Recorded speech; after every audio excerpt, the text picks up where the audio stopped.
and salutations, ladies, menfolk, and non-binary viewers. Welcome to another episode of Game Break. I am your main instigator of creative distractions from full coverage writers for today, coming back with Dysfunctional Systems. I just can't get over this one theme. I really want the rest of the music, because I'm curious how the rest of it is. But in the meantime, to actually get all that music, I presume I need to actually get through the storyline. So let's roll back into it. We finally made it to the bar with Winter and Cyrus. I'm curious to see just how Winter holds her liquor or beer or whatever alcohols they happen to have here. So let's get back into this. Okay, brace for it. No amount of alcohol-tinged breath could be enough to prepare me for a bar's smell, surely. Mother always talks about how awful bars are, and how that's why she only ever drinks at home. Sweaty and piggish and smelling like failure. This can only lead to misery. Slowly, I part the fingers over my nostrils. It does not smell at all. Cut that out, Winter. You look ridiculous. Hey. Okay. So apparently Steam Steam notifications are still a thing on this. That's cute. Hey, leave me alone. I've been misled. Slowly, I put down my hand, but not without glaring at Cyrus. He ignores this, of course, and walks over to an empty table to have a seat. He then pats the top of the chair next to him, inviting me. Well, whatever. I follow his lead, still cautious of this place. Notice how there's only a few people here, although it's lunch hour. What do you imagine this means? Most of the people here really like to work? Or maybe they really have to. Well, it's probably a good thing that this place is so empty. Too many customers might be a bit overwhelming for you. Can also make it rather difficult to actually find out anything. I see. There are only 4 other people in the bar wrong voice. There are only 4 other people in the bar besides us, all of whom are men, and all thrice my age by the look of it. The 2 who seem to be customers are dressed in a rather rough manner, like they've walked out of a construction site. I'm not the type to pride myself on appearance or anything, but I actually feel slightly embarrassed for them. They aren't the first in this world to look so deplorable, though. In fact, I would say they look fairly good by comparison. Most people I've seen look like they picked their outfits from a pile of rags. Thankfully, the other 2, both in uniform, are very presentable. The waiter, or he's probably the waiter, looks rather spiffy, and the man behind the counter is quite cleanly dressed, so this world is not entirely hopeless. But enough about men in clothes. The wall behind the counter is far more interesting. There are 2 lengthy rows of wildly varying bottles, some round, some square, and some outright peculiar. Admittedly, I am enticed. Only for a second, I assure you. After all, I have been told that alcohol tastes like piss. Well, I wouldn't know myself. I've never tried it. What? You've never tried alcohol? No, piss. It isn't the best until you get used to it. That aside, I've also been told that it makes you act like a twit, causes bouts of forgetfulness, and slowly poisons your liver. That is true, to a point. Eventually, you become addicted to it. Not everyone does, but there's the possibility. Then why drink it? Some people enjoy losing control over themselves, and many love to forget. You'll see for yourself, and be able to form your own opinion soon. I would rather not. Honestly, I'm more than fine with following the popular opinion. It is often correct and has saved me a lot of trouble in the past. While my thoughts wander to safer days, the man who I believe is the waiter comes to our table. What can I get for you? 2 beers, any brand you like. Coming right up. When he departs, I find myself curious about 2 things. Firstly, I have to drink 2 beers? No, 1 is for me. Why would you want to drink 1? I'm one of the people who enjoy losing a bit of control over themselves. I would not have pegged him the sort. At any rate, the second thing. What's a brand, sir? God damn it. Really? That's my day job. That hurts. Oh. What's a brand, sir? Does it have something to do with fire and iron? Winter! Pardon? Well, we used to brand cattle and other animals with a symbol that would associate them with their farmer, right? That is, if I remember my history. That was with fire and iron, so this is something similar?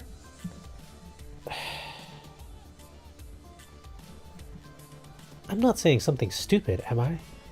Yes, Winter, you are. This is annoying me.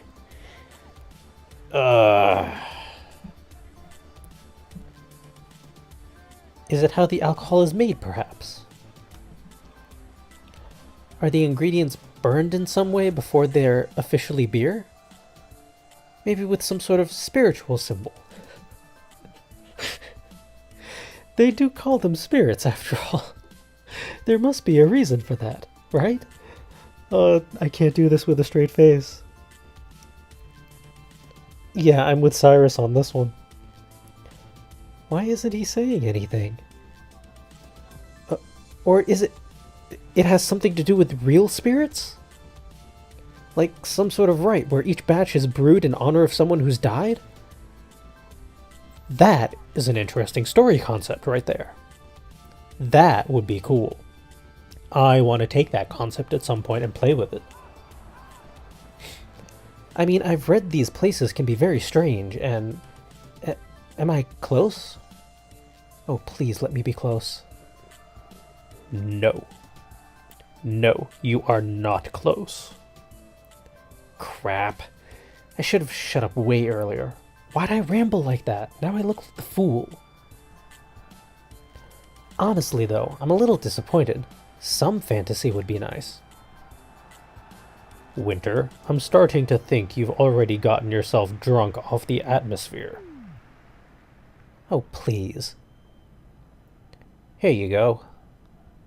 The waiter has returned, bearing 2 tall and thick tankards foaming at the brim. Beer, right? I know more of vodka and wines.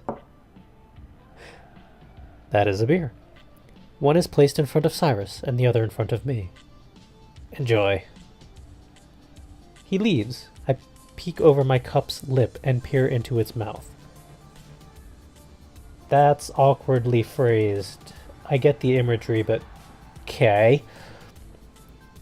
The beverage does not take kindly to my curiosity, bubbling and spitting at me. Oh dear. I can't verbally represent an exclamation point. I withdraw with a start. How intimidating. Sir. Don't be such a baby. It won't kill you. There'll be much worse things you'll have to swallow than alcohol. Trust me. It sounds as though Cyrus is perfectly fine with bending over should the situation demand it. Does anyone else here see the innuendo? Ingesting things like this? Ingesting things worse than this? Allow me to apologize, Cyrus, but I am not a wimp. I know where to draw the line. It is quite the opposite of weakness, really. It's strength. No one is going to be forcing me to do anything I don't agree to. That said, I did say I would drink some of this. Lifting the glass with both hands, I gingerly tip it towards my lips and take in a mouthful. Blah. Oh heavens, I did not want to drink this. I swish the liquid a bit, and it mixes with my saliva. It seems nearly viscous, even. I want to retch. This is simply the worst thing I've ever put in my mouth. Atrocious. It bullies the back of my throat with a sizzling, no, a burning sensation that is spread throughout my entire oral cavity. No one thinks the term oral cavity. Just... the ordeal lasts less than 10 seconds before I stop thinking and just swallow it. Ugh. Ugh. Ugh. Oh, come on. Goosebumps ripple across my skin and my eyes water. The beer drains down my esophagus, raising everything in its descent. Ugh, this is disgusting. Cyrus proceeds to drain half of his glass with a speed rivaling my mother's and an expression just as insensible. It amazes me that he can stomach it, and even more that he is willingly subjecting himself to it. This is pretty okay, actually. Best I've had in a while. You're joking. That was worse than what I imagined piss to taste like. And the sensation, everything about it, it's disgusting. Honestly, I find myself at a loss for words here. This beverage is just nasty. Finish that glass and we'll get moving. I'm not finishing this. Do it. Do it? I mock him. Don't take that tone. Just finish your glass. Finish my glass? I let my hands drop with gravity, the cup crashing onto the table. This is what you want me to finish? Then Cyrus, who I am quickly losing respect for, I will drink this mug and in fact finish it if you do one thing for me in the future. Pardon? It isn't loud in here, Cyrus. I know that you heard me. Well then, what do you want me to do? Nothing now. The future is not now. Now is the present. The future is later, and I will tell you then. Ooh, Winter is getting sassy. I like this. You're sure you're not drunk, Winter? Hush. Fine. You'll have your way if you'll have mine, Winter Harrison. It is a deal you cannot break, sir. With that, I drain my glass in a matter of seconds, using a technique I have observed over the years. When I set it down, there is naught but suds. Cyrus is impressed. I am appalled. Ugh, this is so nasty. I squeeze my eyes shut and let the wave of warm and trembling feelings wash over me. Ugh. Mercy, Winter. That was something else. How are you feeling? I answer him with a stare and a shiver. Really? I shake my head. Honestly, now that the wretched experience of an instant is over, I realize I was overreacting. While certainly vile, it doesn't seem to be immediately damaging. It looks like it will take more than one beer to impair my judgment. Either that or this stuff's effects are simply delayed. I am fine, I think. Ah, you should be. Yes, I don't really. I realize I might have spoken too soon as I suddenly feel a bit as though I'm glowing. It's not a terrible feeling, and I seem to still be myself. All is in order. I don't feel much different at all. Give it some time. You didn't really drink too much anyway.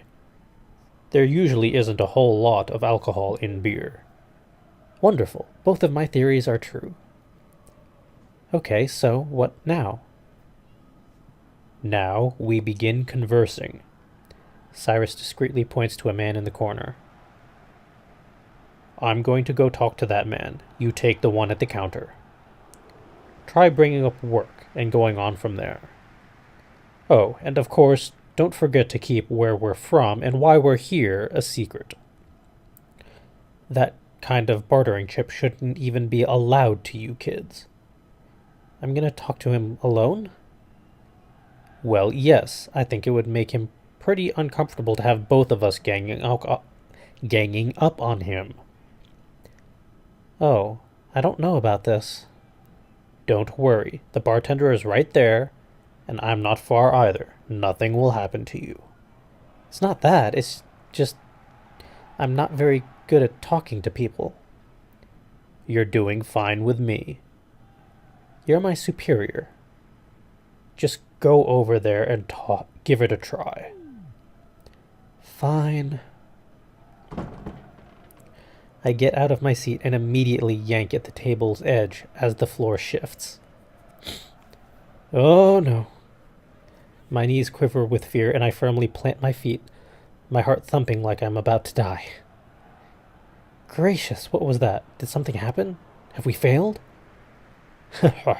Calm down. You're just a bit tipsy. Shut up. I pause. Tipsy? Oh, buzzed. Right, I'm just... Ah, crap. Just get over there. I surprise myself, briskly taking strides to the counter. I find the act curiously challenging and amusing. Each step I consider really rather silly in its shakiness, and I begin wondering about how people learn to walk at all. Ooh, I'm digging this music now. This is a new track. This is nice. I like it. I approve. Very nice. It is not how my thoughts usually go, I think. I can't quite remember what I usually think about right now. I'm not drunk. I have an idea of what that is from looking, and this is not it. Oh, right. I am tipsy. Goodness, I'm unbalanced. I start slowing near the stools and suddenly break out in a cold sweat. I'm not good with people, so what am I doing about to talk about? Let's try that again. I'm not good with people, so what am I doing about to talk to a man? Oh, it's the inflection that's throwing me off. Okay, sorry about that, guys. I'm not good with people, so what am I doing about to talk to a man? That is just awkwardly phrased for me for some reason. I am sorry. While I am considering this, the order to stop is not processed physically. I sit right down next to the gentleman as if it is the most natural thing in the world, and we are the oldest of pals. Strong ties. Bonds formed from years of manual labor at the piers. I wonder how much alcohol I actually drank. Enough of this. Engage the man by his eyes. Yes, like that. Like in the books. Lean forward and get a closer look, Winter Harrison. Okay, so we got a new character model. Not bad, not bad. Oh, well, isn't he scruffy? Almost in an adorable way. His cheeks and chin are dashed all over with stubble, and his eyes are soft and caring. That is a nice character model, I'll give them that. He vaguely reminds me of a father I knew that was not mine, but a classmate's. I open my mouth and mentally say hello, but the order is again not actually processed, so I just hang my jaw and stare. He notices. Oh god, new voice. Hello there, miss. Hello. It is all I can do to say this. I fail to keep his attention, and his eyes return to the television above the bar. Television. That's right, they have that here. It seems to be a sports channel that he is watching. Not that I know which. I only know it is a sport as there is a ball, there are people, and both are on a field. And it seems to involve only sculpted men, a particularly intimate sport. Wait, I'm overthinking it. Though I do believe that most sports have a peculiar and exciting kind of subtext. This one, I think I could particularly like to watch. You're a little young to be in here, aren't you? Yes, I am. I am 14. I should not be... Winter is 14? What is Winter doing in a bar when she is 14? I am here with my uncle. My dad would never bring me here. My uncle is here and brought me here while he's on break. Right, mention work. Where is he? I point to Cyrus, who is now talking amiably with the other man in the corner. Goodness, such fast friends. He is the younger, ornery-looking person. The old man chuckles and I smile as though I've made a joke. Interesting word choice, girl. I read books. That's so. It is so. Very much so. I read a lot. Is he celebrating the good news? Maybe? Was there some news? Ah! Do you mean the minimum wage increase, sir? Yes, great news, isn't it? He grins. I mirror him. It is, I'm glad. You working yet? Yes. It is work that I'm doing. Granted, unpaid. I'm learning. Yes, I just started a little while ago. I see. Well, welcome to the workforce, young miss. Have you gotten your first paycheck yet? No, not yet, and my name is Winter. That should have been 2 sentences. Nice to meet you, Winter. I'm David. I have no idea where this accent is going. It's just all over the place. I've stopped speaking. I don't know why. It's almost as though anything I say won't make any sense, so I've shut up. He does not speak either. The quietness is getting to me. Isn't there something I can say?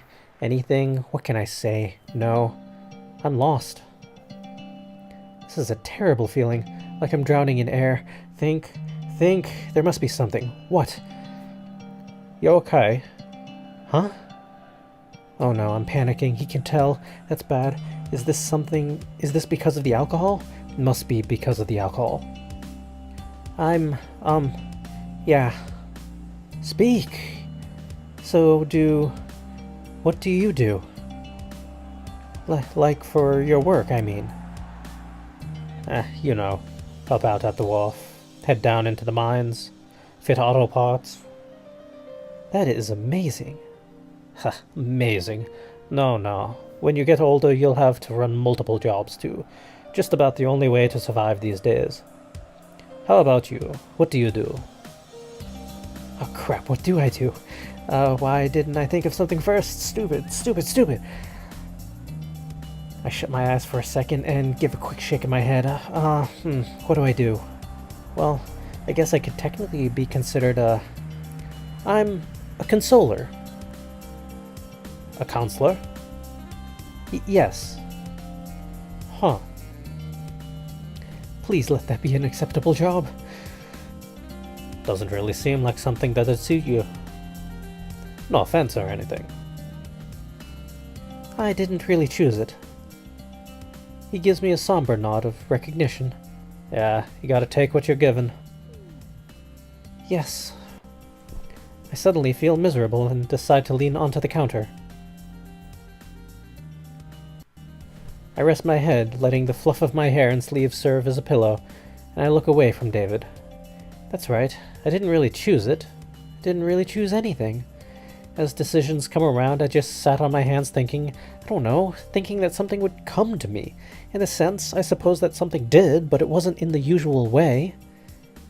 Everyone else knew what they wanted to do after secondary school, and I was just stuck on the path of a freeter.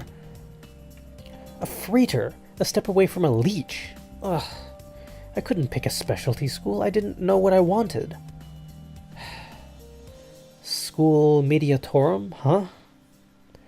What is this school? Why had I never heard of it? Yet somehow my parents weren't surprised by the name. Why was I chosen? What's more, how? I never applied to this thing. Why did I even accept to go?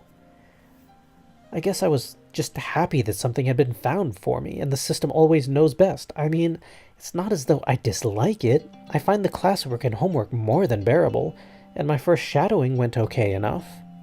But is this what I am? Is this what I'm meant to do? Oh, this is stupid. What am I thinking? The oligarchy is infallible.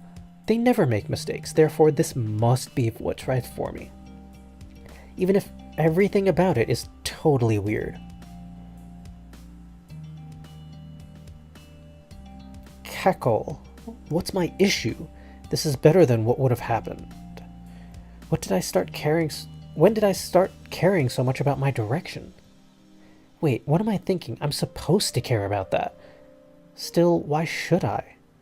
How should I know the way to forge my life's path when I'm just 14? I don't even know what I'll be like in 8 years. I shouldn't have to care about this now.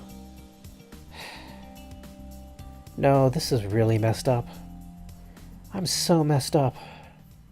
Hey, don't get like that. I'm sorry I brought it up. Can I get you something to drink? I turned back to glance at David, my nose tip brushing against cloth and sending a tingle across my face. Seeing him, I remember again. I'm in another world. As if I didn't have enough worries back home, now I have a whole new world to worry about here. Another world which I had never heard of, but I'm supposed to believe is real, just because things are here right in front of my eyes? So much strange stuff has happened to me that maybe I could just be dreaming. Is this man even real? Is he really there? Maybe he isn't. I've read that there are illusions. Would I prefer an illusion? Would I prefer this to be a dream? Maybe some sort of virtual reality? This whole idea is so ridiculous. What's worst of all, I find myself rather on the fence about his offer for a second drink. It would not be bad, actually, to forget who I am for a little while, perhaps longer. It would be natural. No, it would also be dangerous. I force the darker notions aside, steady the course. I draw my head back into the nest of my arms, hair curling over fingers, and I bring myself up, countenance solemn. No, I think I've had enough. Suit yourself. I will. I look at David. All right, what's next again? Need to figure out the root of the problem. It usually has something to do with the troubles of the people, right? I'll just be forward then. Has anything been troubling you lately? Nothing more than usual, I suppose. I'm just here to commemorate the occasion. That wage hike takes a major load off, though it's really too bad that we're still under Gabriel's boot. You know, I bet they let the bill pass just to avoid revolt. They don't give a shit about us. Gabriel, that's not this country, is it? Wasn't that the mother country, correct? I think that Brighton shouldn't be a colony of theirs anymore. It was labeled as independent in the dossier. I need to know more. How might I ask properly? What about the, president? He seems to be working for us. He does, right? You know, it doesn't matter. He's just the figurehead. He can't do anything without Gabriel's approval. Couldn't even raise a military to defend against Ferdia without them kicking up a fuss. Hell, it took 6 months before they let him train a single soldier. I'll give them some credit, though. They quit crying about it, and they've been funding us rightly ever since. Probably realized that if Ferdia took us over, then they'd lose their workhorse. Ferdia is a third country sharing a border with Brighton. What was it I read about them last night? Don't we have a truce with them or something? It has been around for a while. Yeah, but it's hardly there. Ferdia's never been too afraid to stir up a war or two over some real estate, or over some insult to their forefathers, whatever excuse. Our truce with them is just a piece of paper. If they wanted to, they'd take us down in a heartbeat. Or they would have, at least, until we got an army to secure the border. Never know, though. Wow, this guy talks a lot. It's wonderful. I hardly have to say a word. Or at least, I would if he didn't seem to want me to respond now. I put on a bit of an angry expression for a second, but then reconsider. Maybe a sad expression would be better? What's my character, anyway? Am I being myself here? Wait, no. None of that matters, just answer. That's terrible. Okay, I need another question. Maybe I should let some of my ignorance show? Why is it like this, anyway? You don't know? Well, I'm not surprised. They practically skip over that in schools. Give it a paragraph, maybe. Sure, they'll tell you Brighton used to be a Gabrian colony, that we gained our independence 120 years ago. They just never mention the costs of that freedom. Economic sanctions. Crazy ones. I mean, they weren't always crazy. Back then, minimum wage could feed you and more. The sanctions haven't changed, though. Haven't adjusted with the dollar's value and cost of living. Gee, that sounds familiar. We screw up. Got lulled into the false sense of liberty. Got so caught up in the things we could do, we forgot what we can't. Okay, I'm seeing the parallel now. Thanks to inflation, these sanctions are making us so poor that they're killing us. I mean, literally killing us. Not a great thing to bring up when there's something to celebrate, but I don't even think they're tracking just how many have died trying to live. No, I've definitely lost count. Then is this the root? I mean, it sure does suck that these people are poor, really. Though honestly, if they've been this way for so long, they should be used to it.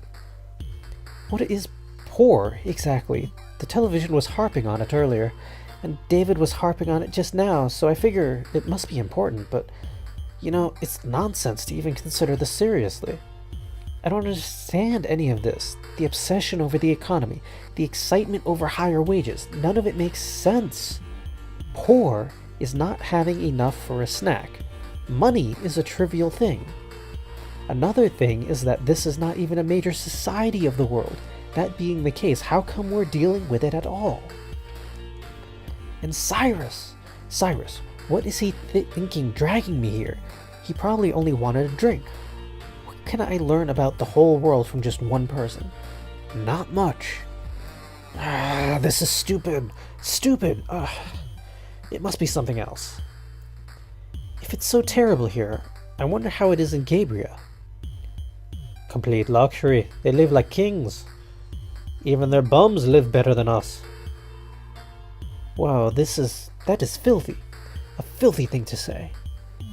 It's a damn miracle any of them work at all, with how much they get for free. They get fired, the state takes care of them. They're hurt, the state covers it. No job to start with, the state. The state will go to the goddamn moons for its precious Gabrians. Can you believe it? People are starving here, and it's that kind of fucking bullshit that... I wince and raise my shoulders a little. Oh, sorry. It's okay. I don't really take any offense to swear words or rude language, but my dad was never terribly fond of them, and I have grown unused to their bite. The harsher ones, anyway. It's a bit shocking to hear one in that tone. I decide to look back at the television, feeling embarrassed on David's behalf for reasons beyond my immediate comprehension. It airs the same sport for all of 4 seconds before cutting out. I know that sound. When the picture returns, a twisty and intricate crest, a duck flying over a sword and pickaxe looks like, appears on the screen, set against a noble blue. Could this be a team logo? An address to the audience for the coach and captain? Ooh, I want to see. I lean back a few feet from the counter until I am supporting myself only slightly with my fingers and mostly with the stool's 2 hind legs. Honestly, the warmth of the beer has not completely dissipated. David, what is that? Holy. George, turn it up. The person who is wiping glasses behind the counter raises his eyebrows slightly, and then reaches listlessly for the remote. When it is in his hands, he turns and gives the television a tired glance. The crest on the screen wakes his eyes immediately, and he is soon mashing the volume up. I hear David shifting at my right, and it sounds as though he is turning in the direction of Cyrus and the other man. Clark, get over here. Oh, so that is the man's name, Clark.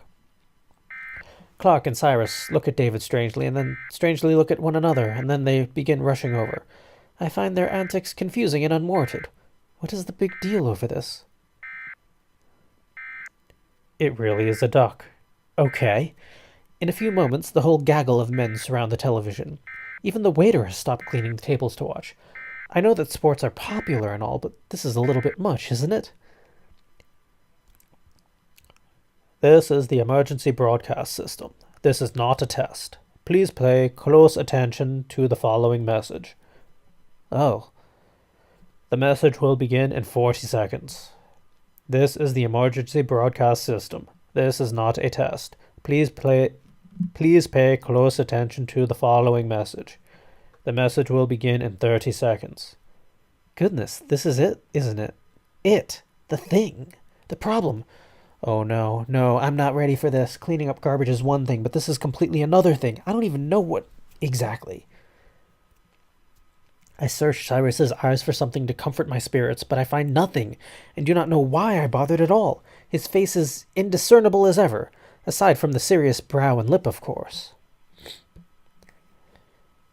The message will begin in 10 seconds. Crap. The message will now play. Before we get to that message, though, we are going to have to wrap up this episode of Game Break. Thank you for joining me as we go through Dysfunctional Systems. I'm having fun with this. I'm really curious what the actual problem is because, Winter actually has a point. This doesn't all add up quite yet. There's got to be more. So tune in for the next time round to find out just what is going down. What happened? Is it good? Is it bad? Is it dramatic? You'll have to wait until next episode to find out. So hit that subscribe button. Hit that like button if you are entertained by my horrible accents and attempts to read all of this text. Feel free to leave a comment if you have an idea of what's going on or if you have your own perspective on this. And I shall see you next time. All now get back to being creative already. Or whatever alcohols they happen to have here. So let's get back into this. Okay, brace for it. No amount of alcohol-tinged breath could be enough to prepare me for a bar's smell, surely. Mother always talks about how awful bars are, and how that's why she only ever drinks at home. Sweaty and piggish and smelling like failure. This can only lead to misery. Slowly, I part the fingers over my nostrils. It does not smell at all. Cut that out, Winter. You look ridiculous. Hey. Okay. So apparently Steam Steam notifications are still a thing on this. That's cute. Hey, leave me alone. I've been misled. Slowly, I put down my hand, but not without glaring at Cyrus. He ignores this, of course, and walks over to an empty table to have a seat. He then pats the top of the chair next to him, inviting me. Well, whatever. I follow his lead, still cautious of this place. Notice how there's only a few people here, although it's lunch hour. What do you imagine this means? Most of the people here really like to work? Or maybe they really have to. Well, it's probably a good thing that this place is so empty. Too many customers might be a bit overwhelming for you. Can also make it rather difficult to actually find out anything. I see. There are only 4 other people in the bar wrong voice. There are only 4 other people in the bar besides us, all of whom are men, and all thrice my age by the look of it. The 2 who seem to be customers are dressed in a rather rough manner, like they've walked out of a construction site. I'm not the type to pride myself on appearance or anything, but I actually feel slightly embarrassed for them. They aren't the first in this world to look so deplorable, though. In fact, I would say they look fairly good by comparison. Most people I've seen look like they picked their outfits from a pile of rags. Thankfully, the other two, both in uniform, are very presentable. The waiter, or he's probably the waiter, looks rather spiffy, and the man behind the counter is quite cleanly dressed, so this world is not entirely hopeless. But enough about men in clothes. The wall behind the counter is far more interesting. There are 2 lengthy rows of wildly varying bottles, some round, some square, and some outright peculiar. Admittedly, I am enticed. Only for a second, I assure you. After all, I have been told that alcohol tastes like piss.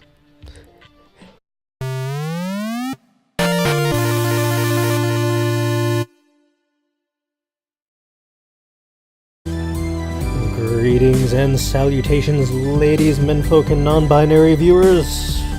Welcome to another episode of Game Break. I am your main instigator of creative distractions from full coverage writers for today, coming back with Dysfunctional Systems. I just can't get over this one theme. I really want the rest of the music because I'm curious how the rest of it is. But in the meantime, to actually get all that music, I presume I need to actually get through the storyline. So let's roll back into it. We finally made it to the bar with Winter and Cyrus. I'm curious to see just how Winter holds her liquor or beer. Well, I wouldn't know myself. I've never tried it. What? You've never tried alcohol? No. Piss. It isn't the best until you get used to it. That aside, I've also been told that it makes you act like a twit, causes bouts of forgetfulness, and slowly poisons your liver. That is true, to a point. Eventually, you become addicted to it. Not everyone does, but there's the possibility. Then why drink it? Some people enjoy losing control over themselves, and many love to forget. You'll see for yourself, and be able to form your own opinion soon. I would rather not. Honestly, I'm more than fine with following the popular opinion. It is often correct and has saved me a lot of trouble in the past.